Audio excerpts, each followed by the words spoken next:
vea? Sí, ahí se ve. Okay. Hola a todos. Buenas. ¿Qué tal? Hoy tenemos a Luca Grisanti. Yo no vengo muy seguido, pero voy a presentar yo. Luca Grisanti, que es investigador que está parte de un proyecto RISE que está visitando de Argentina. Luca hizo el doctorado en Parma, hizo 3 postdocs en Bélgica, en el ICP y en la CISA, y fue investigador del Instituto Ruder Boskovic en Zagreb, y hace poquito se incorporó al CNR, que es el mismo edificio que la CISA en Trieste, como investigador.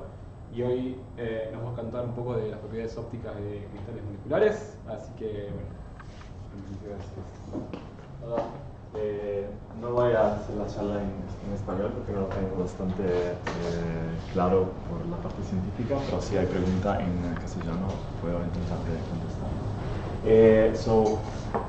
As Uriel said, so I'll try to connect optical properties, photophysics, photochemistry with supramolecular relations that are encountered, especially in aggregate. I will not talk a lot about crystals.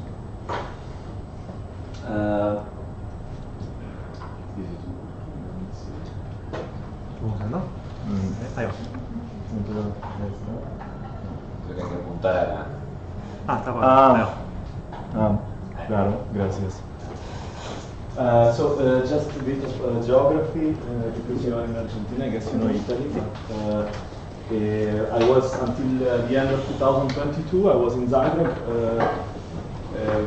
It's like less than 3-hour drive. For Argentina, it's a very short distance, but you have to cross 2 borders in Europe. And so I was researching in this institute, and then I moved to Trieste.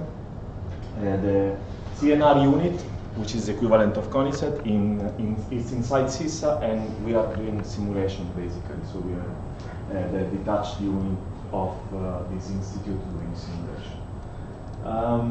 Why I'm in Argentina? So this Uriel already mentioned it, but there is this RISE project which allow for staff exchange. So I'm visiting actually in this context the University of Cordoba.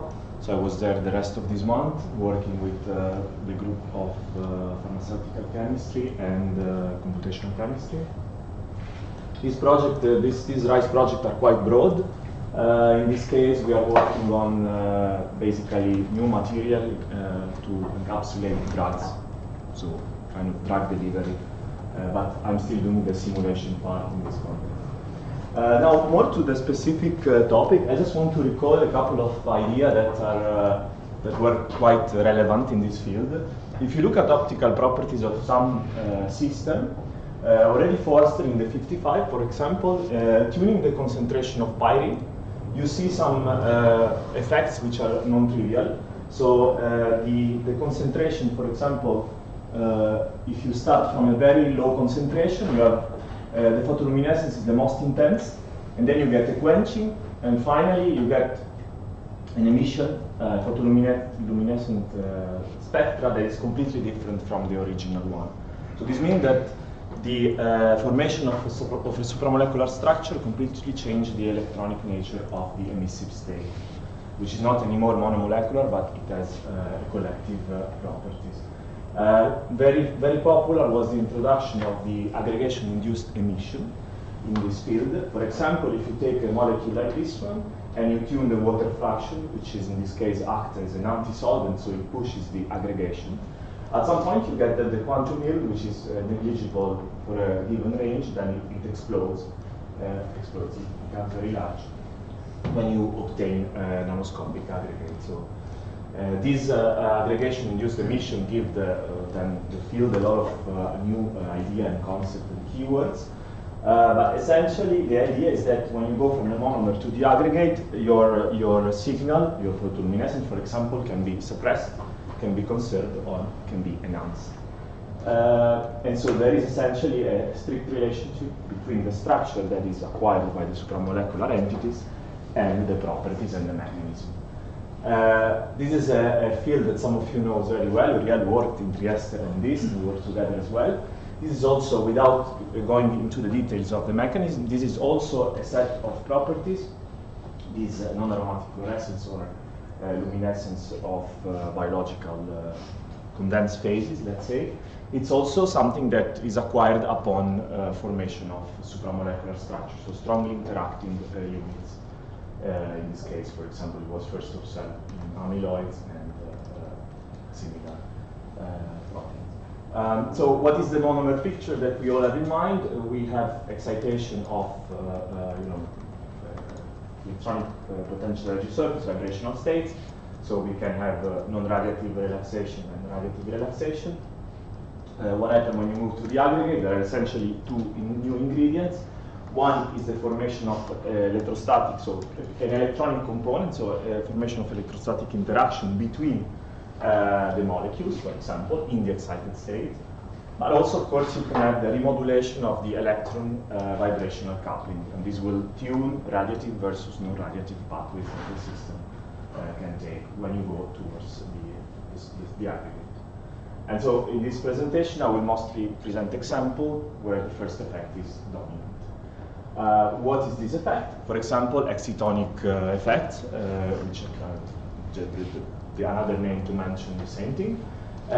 So, for example, if you start from the monomer, you can think in a very simple model of two types of aggregates, which present two different geometry, and this will have an impact on the properties. For example, if you take the absorption, in one case you get that the first excited state is bright, and in the other you get that the first excited state is dark. So this will produce blue and red shift. Red and blue shift respectively. More generally, the excitonic coupling, which measures the interaction developed by the excited state in the aggregate, in the dimer in this case, can be measured in several ways. I will not enter the details of this, but there's a bunch of work that's been done on methods to accurately compute this amount. The simplest way, which is still valid in some cases, is the dipole-dipole approximation. Okay, so you can think that each system, because it has a bright transition, for example, you can express this as an oscillating dipole moment for your bright transition. And so you express the interaction developed in the excited state simply as the interaction between two dipoles. Molecule A and B. There are more fancy approaches based on transition charges, wave function based on and so on. So the aggregates are not the only case where this type of effects, excitonic effects, are relevant. For example, we just got accepted the work on crystallchromism. Crystallchromism is a property for which you have two crystal phases, and they have different colors, different optical properties, by the same molecule. Just that the packing changed the interactions that developed in the excited state, and so you get different properties. This is one example. Another example is, for example, energy transfer. Also there, Forster energy transfer is you have an interaction between a donor and acceptor that is developed in the excited state. I also work on this few years ago. In all these problems, it's convenient to use multiscale modeling because you can combine different techniques and you can focus in every part on what you think is more relevant. So back to the aggregate problem. Basically, you will have an aggregate, which is here. I just want to highlight that molecular aggregates are not that trivial because you are in solution, so you often have solvents or a mixture of solvents. They have a dynamical equilibrium that depends on the temperature. They are dynamical objects. They are related to problems such as formation of interfaces, nucleation. So they are complex in that sense. So all this in physics perspective means that you have to take care of the environment, of the disorder, of the fluctuation, and all this in a larger degrees of freedom. So these are all the, let's say, ghosts that you can find in your plant. So exactly, sorry, the structure, then you can somehow, in this multiscale flavor, coarse grain the information that you get from the structure, and then from this you can try to compute the properties that you want to look at. Mostly, I will mention, for example, optical absorption or emission. And so in this case, what I will present is so you start from a structural guess, for example, coming from classical molecular dynamics, As I said, coarse graining can be an electronic model that get this information and then finally responses. So 3 examples I will talk now, more specific. The first two are chiral aggregates, so aggregates of chiral molecules, and the third one is more biological systems, so nuclear-based assemblies. So the first one was done in collaboration with people in India, experimentalists, and people in Parma for one part of the modeling, and essentially concerned this class of organic molecules. So these were prepared in 2 variants, an alpha and a beta variant, in the sense that the nitrile group can be on alpha or beta position. And you can see that going from the monomer to the aggregate, both this system in terms of absorption, which is in here, experimental absorption, they have 2 different behaviors. So one tends to shift slightly to the red, and the other definitely shift to the blue. And so this is the effect on the absorption. So both present a difference between monomer and aggregate, but the differences are different if you take the alpha or the beta isomer. Because these are chiral, so the sense that this chain on the side can be in the R or in the S chirality, so enantiomer. You also can measure circular dichroism. And here, the interesting thing, if you look at the RR in the case of alpha, for example, you get a positive cotton effect. So you get a signature that goes first positive, going from low wavelength, large wavelength. If you take the RR, so the blue again in beta, it's the opposite. So basically, the same absolute configuration gives rise to 2 opposite chiral signature, and this is a good question why this is happening. And so this is what we try to model, still with this philosophy. So we build a chiral aggregate and model it with molecular dynamics. We then use an excitonic hamiltonian, which collected all the configuration we obtained from the MD, and then finally we simulate the optical properties. How did we get a model for the chiral aggregate? The C1, so basically this system with just a chiral, one carbon atom was existing as a crystal. So we started from this as a gas, building a slab and then attaching the chiral part out of it. So the starting structure is not chiral, but then when you run the molecular dynamics, the first frame has chiral substituent. So it acquires a global, so some helicity, you will see what we get. And we did this with the graph force. So for each snapshot, the aggregate, which is formed by 8 molecules, contains this information. You have the transition dipole moment that you map on the molecular geometries. We calculated first with TDDFT, and then we mapped it into the structure, and it contains a set of distances between all the chromophores. So with this information, you can calculate for each snapshot 2 things. One is the interaction between the chromophores in the dipole-dipole approximation, and the second one is the geometrical factor, which you need to calculate the CD spectrum. Okay, so you do this for each snapshot, and at the end you get an average spectra out of the molecular dynamics. So again, what is this information for each snapshot? You take, so this is the structure, you kind of coarse grain. Imagine this is your transition dipole moment, this stick aligned along the long axis of the molecule. You can extract this quantity, for example, so each snapshot you have 8 molecules, means you have alpha matrix that gives you the value of this interaction. These enter the effective Hamiltonian, you diagonalize it, you get the ideal state, and then you can compute your optical absorption. Same for geometrical factors, which you need to compute the circular dichroism.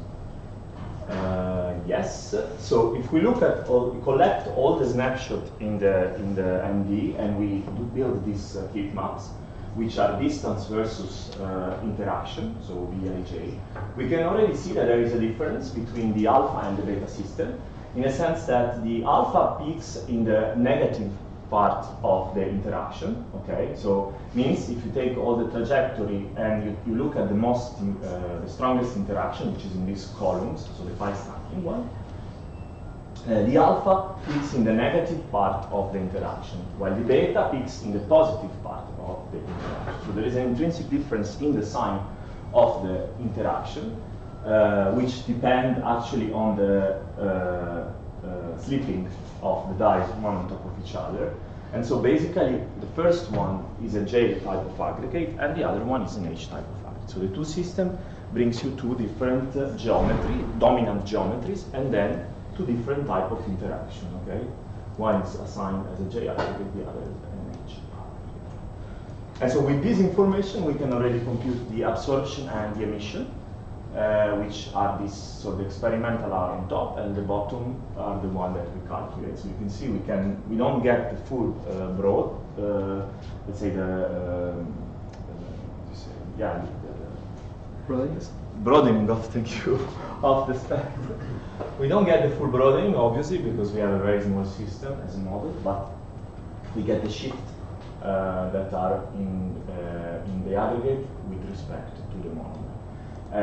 So what we don't have here? We don't have any vibrational state, so it's an approximation, and we also don't have a lot of disorder because the sampling is limited. We also use a technique to simulate emission and circularly polarized luminescence, which is the equivalent of CD in emission. If you want, I can explain it later if it's more involved. And then if we look at the structure at every snapshot, we also see, so we can calculate the interaction, but we can also have a look at the helicity. For example, this structure, you can see it has, if you look at it from top, it has a left-handed helicity, because you can imagine that it's like something you can grab with your left hand. And so what is the final picture here? We can also simulate the circular dichroism spectra, actually, we did it. And the final picture is that the two systems differ because of the type of interaction they develop. So one type is predominantly J, and the other is predominantly H type. But not surprisingly, the helicity is the same. So if you take the R, in this case, gives you a left-handed, as well as it gives you, in this case, a left-handed. So this is normal because the system does not differ a lot chemically. They just differ from the position of this CN group. But this is enough to develop, there's actually the reason for this difference, it's in the hydrogen bond pattern that is formed between a nearby chain, which produces different slipping in the two. And so the summary of this first part maybe is the following, that you can swap circular dichroism by swapping the handedness of your microscopic helix, but you can also swap this by swapping the sign of the interaction developed between the units, okay? So, which means that if I want to go from a positive cotton to a negative cotton effect, I can change the helix, swap, like do the symmetrical helix, but I can also just change the sign of the interaction, and in this way I also get the other circular CD spectrum. Okay. This was already suggested by some of the people working on this project earlier, and this connects well with the, let's say, phase diagram of aggregates, for which you have this information on which can relate to the interaction between the molecules, but also the helix, when you have chirality, comes into the picture. Okay, so I will be a bit more quick maybe with the second example. This is another chiral type of aggregate. This is squarines. This was done in collaboration still with people in Parma and then people in Germany. So this is the molecular scaffold of these squarines. Maybe some of you is familiar with it. In this case, they were decorated with chiral chains on this side of different lengths. And for example, you get different effects with the aggregation depending on the length. So how do I see the aggregation? If I increase the amount of water in methanol, the peak that is connected to the monomer, which is very clear in the middle here, disappear, and you get two bands, actually. This is connected to, in the field, is called panchromatic behavior of the squarines, because they cover basically all the visible in this way when they aggregate. So you get the feature in towards the blue, and you get the feature toward the red. So it's a very becomes a very broad spectrum, but the monomer signal disappears. And same as here. So depending which chain you get, C5, C10, I mean, there's some differences, but the qualitative behavior is the same. So the aggregation has a strong impact on the absorption. And even more interestingly, so you would think that, okay, it's normal, they interact, so you have a splitting, right? So this is, but when you look at the circular dichroism, this is not the case, because if there were two states coming from an interaction, you will get a single CD, which has a 0 in the middle, where you have a monomer. But you get two CD, which means these two are two system of electronic states. So the formation of an aggregate in this case has a non-trivial behavior. Is it clear? Okay. I forgot to ask for the previous one if you had a question, but okay, at the end. So what we did, again, so in this case, it's a similar philosophy, but what we did, it's a slightly different electronic model, which I will mention. And also, we didn't take all the MD structure, we took only we build an idealized chain, basically, out of the information coming from the molecular dynamics. And then again, you go and calculate spectra. So take molecular dynamics. This is obtained in solution. We did it in solvent mixture and also pure solvent. You can take this structure, which is clearly the aggregates are forming very easily. You can take some structural information out of it. For example, you focus on the molecular plane. And in this way, you can take a distance between the center of mass as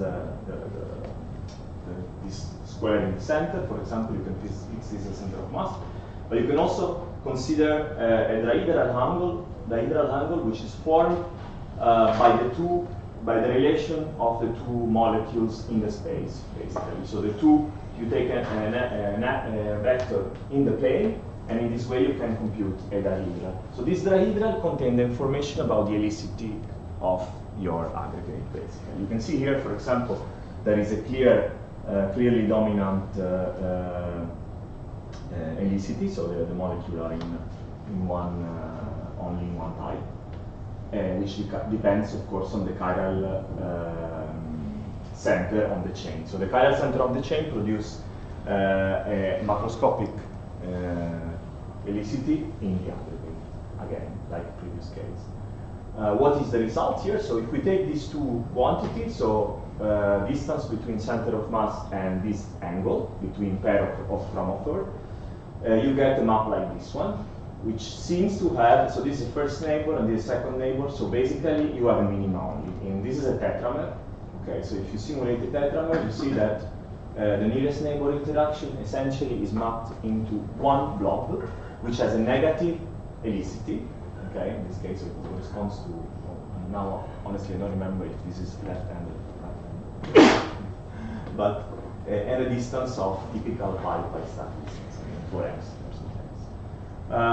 However, this information change if you increase the size of the system. So if you take a 12-mer or a 24-mer, you start to see another interaction appearing, okay, which is a different helix and a slightly different distance. So this starts suggesting us many things. That first of all, okay, molecular dynamics is not always the best method, but also, like you can expect, aggregate depends on the number. So we say that the lowest energy structure of an aggregate can depend on the size of the aggregate itself. This is already suggested by this simple MD simulation.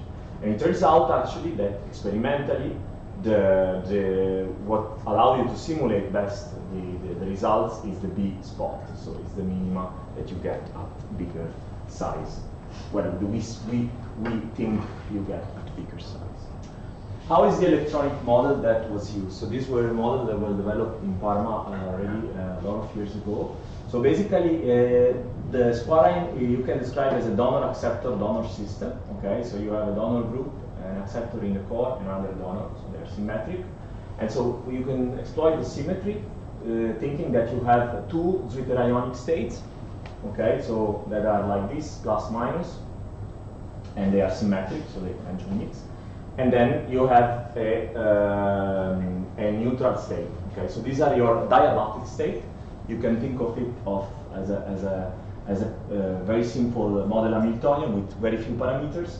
One set the energy difference between the diabatic state, and this tau set the mixing that you have, so the electron hopping term basically. And with this minimal model, you can describe the two excitation, which were in this system enough to address the one photon absorption. This system has an optical, let's say, properties. The typical optical properties of squalines is that you have an allowed transition, which is the one photon absorption state, and then a bit above you have a two photon allowed state, which is not allowed as a one photon because of the symmetry. So basically you have a symmetric and anti-symmetric combination of these two first state. You create it in this way, and one gives rise to the one photon absorption, and the other gives rise to the two photon.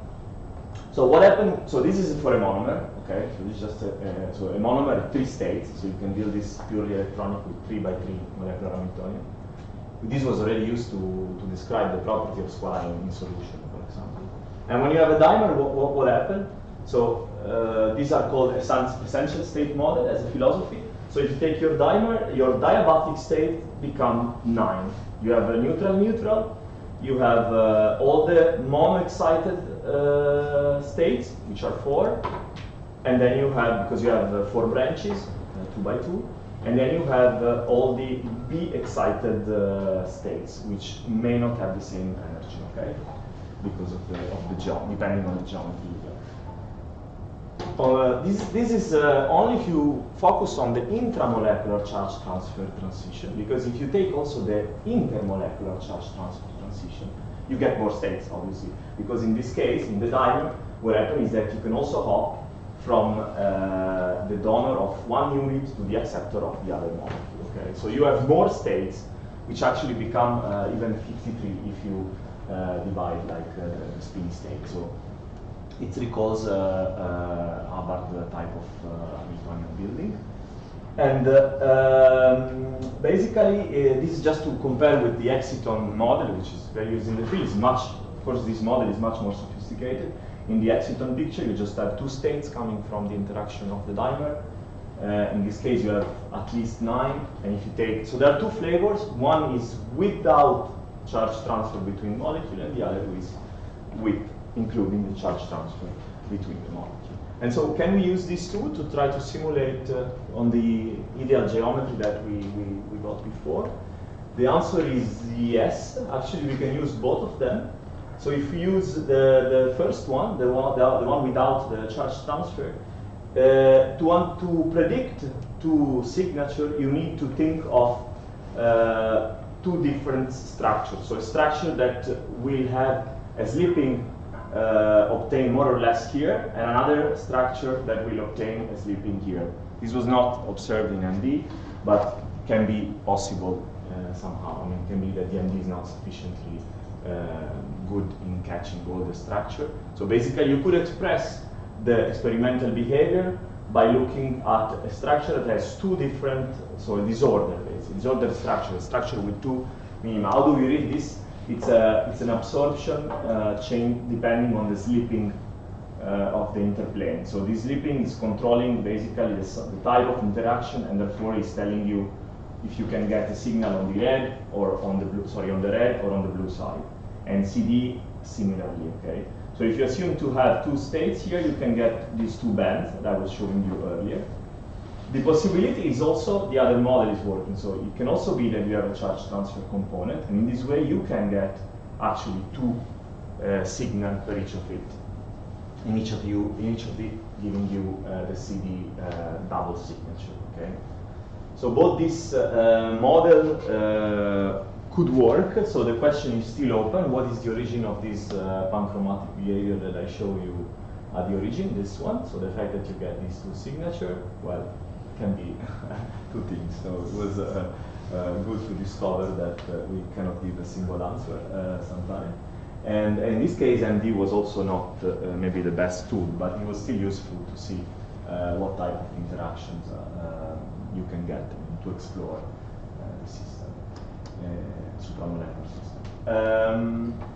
I still hope, yes, I still have time maybe for the last part, which is again another type of assemble. In this case is nucleobases, and in this case the property that I want to focus on is actually photochemistry. So all these works were started when I was still in Zagreb, and especially this one was done in collaboration with people there, and which were studying, they were building material made of different nucleobases. Why nucleobases are interesting in relation with their response to light? Because they have a photochemical property. If you take uracil, for example, this was the photochemistry of uracil was studied already many years ago, centuries long. Basically, what happened in this system is that you can form a covalent dimer. So when two uracil are one on top of each other, so they are stacking. So for example, like you start in this configuration, you can photoexcite to a state which lead you to a conical intersection, and you can either return to your stacked dimer, but you can also form a cyclodimer. So this is particularly relevant, especially for timing. So this is a property of all the pyrimidine bases, timing also, and this is a problem because timing is in DNA, and so you can actually create photodamages. Uracil is in RNA, so it's slightly less problematic, but still. So this is a photochemical reaction that was studied a lot. There are others slightly more complicated. There is also this oxetan. But still, this is an interesting property, and people in the institute I was before, they started actually to investigate the photochemistry of starting from two cases. So one case is the face-to-face or the face-to-back. So are they equivalently relevant for the photochemical pathways? And then the question I add on top of it is, what is the fraction of pi stacking that you can actually obtain in water when you just start from uracil? So we try to answer this basic question by just running a molecular dynamics of two uracil molecules. Seems a very simple problem. It is actually. And this was done by the PhD student that was working with me when I was in Zagreb. So the question is, like, we start a simulation of two molecules of uracil in water. How many, like, can we count how many configuration we have this type of state? So pi stacking in one or the other one. And actually, this seems like a trivial case, but you still need enough. If you want to get a free energy that you rely on, you need an offset sampling MD first. So there's the first problem of sampling, because they will hardly meet, or if they meet, they will not explore all the states. And the second question is, like, is the force field good enough? So this is what we try to, methodological challenges we do. So this is well-tempered metadynamics. I think there's maybe not need to explain it, but this is what we use as an answered sampling technique. As an answered sampling technique, you need two collective variables. One, we got them inspired by the crystal. So if you take crystal of uracil, in plane you have a nitrogen bond network, and you can see that the molecule develop hydrogen bond like just in this dimer. So one is a nitrogen bonding coordinate, and the other is a pi stacking, which is in the crystal what you see between layers of uracil. And so we from the simulation point of view, we quantify these contacts by using the coordination function of Bloom.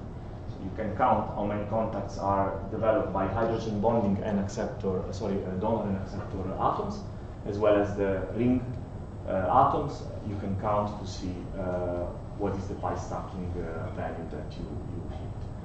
And what we got a free energy landscape for this, a free energy surface of these two molecules in water. So water is explicit here. You see that we recover. It's a fundamental problem, but we recover what you can get from chemical intuition, also from previous work which were all in vacuum. You have the formation of two hydrogen bonds. So you have something that has a coordinate for your hydrogen bond variable close to 2, which is this one. You have the formation of a T-shaped single hydrogen bond state here, which is the one that connects to the other minima, which is the minima of the stacking, which is characterized by a large value of the stacking coordinate. So you can also rank. Okay, so we find, for example, that the stacking is not the most favorable state of uracil in water, for example.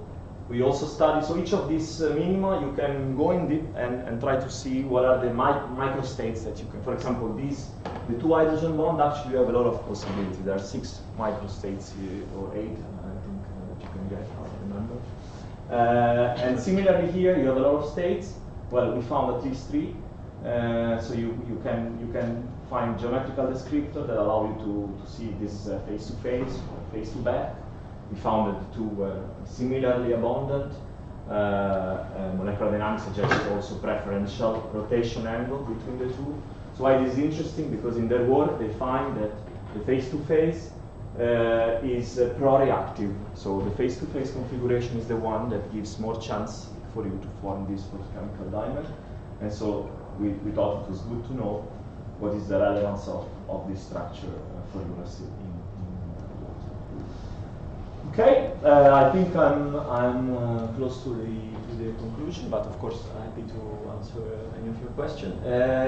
So the idea I want to convey is like how the formation of supramolecular interaction and assemblies and aggregate can have consequences on how the systems are able to interact with the light.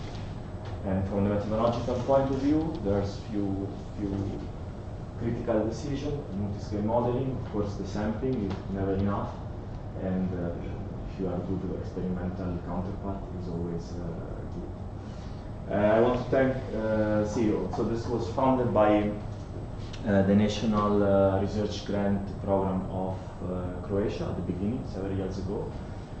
People in Parma, which I collaborated for the aggregates story, and Micro Fornano, obviously, Uriel and Damian, which organized this seminar, and you all for the attention. Thank you.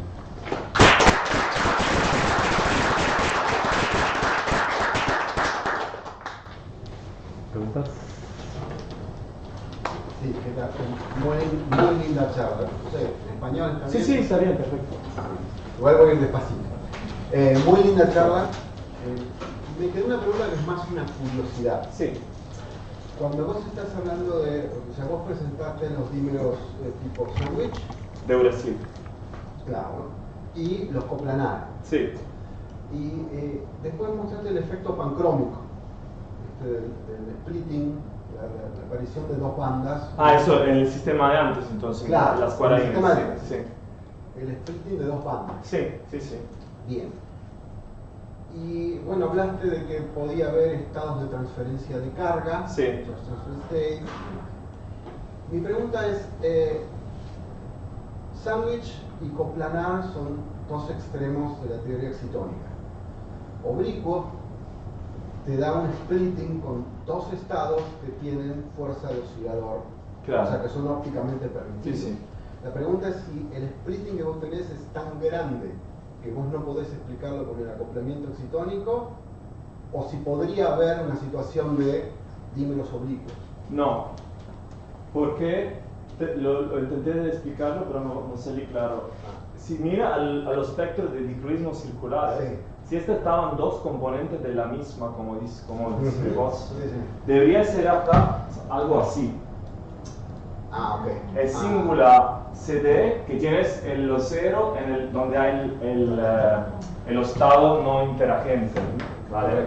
Eso no se ve, se ve en dos. Sí. Dos bisignaturas, ¿sí me dice? Entonces, eso quiere decir que hay dos sistemas de estados electrónicos. Pueden venir de la misma interacción con charge transfer, o pueden venir de dos tipos de interacción, entonces alguna forma de desorden que se encuentra en el agregado. Eso también es posible. No es splitting de un solo estado. No es splitting en un solo estado, no. Eso no. Esto Esto lo entendido. a lo mejor es una buena pregunta hasta el momento que mira al dicroísmo circular. Esos sistemas son girales, entonces lo puede ver. Claro. Perfecto, gracias. No. preguntas? Sí, ¿estudiaron agregación en superficies? No, no he estudiado eso, no. ¿Pero podrían? Todavía no. La superficie, el problema a veces depende, que sea una superficie inorgánica o orgánica. Con polímero. Es a veces más problemática la parte de de modelización de la estructura, porque dinámica molecular tiene que tener un tamaño de la superficie bastante largo, sobre todo si es un polímero, por ejemplo.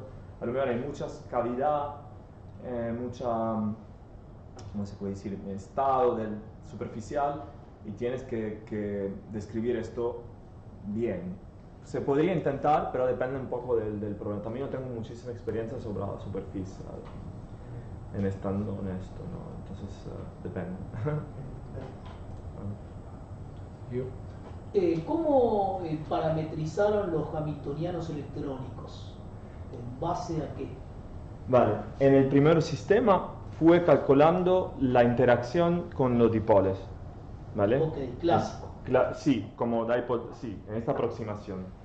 En el segundo, que es un poco más complicado que este sistema, la parametrización se hace, por el monómero se hace con la propiedad óptica en solución. Experimental. Experimental, entonces es un modelo semi-empírico. En el segundo caso, cuando hay el dímero, lo que hay más es esta interacción D, que depende de la distribución electrostática. En este modelo la puede calcular como en lo estado diamático, la puede calcular como puramente electrostática. Okay. Porque dependiendo de la geometría modelo que elige, puede calcular la interacción entre las partes que tienen como positiva y negativa. O sea, hay una distribución de carga y puede calcular esto término D. Que te con dice, la distribución de carga del force field.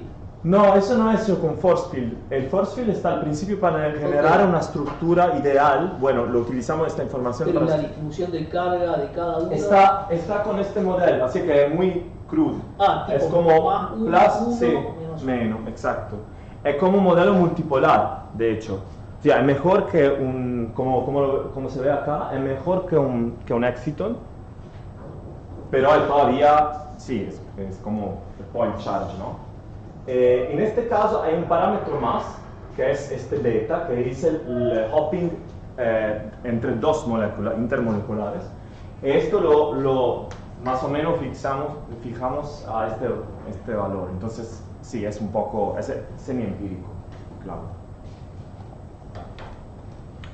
Una pregunta, pero los dipolos no son dipolos de transición o son dipolos? Son dipolos de transición. Entonces, sí. ¿hiciste un cálculo de estructura electrónica? Sí, sí, claro.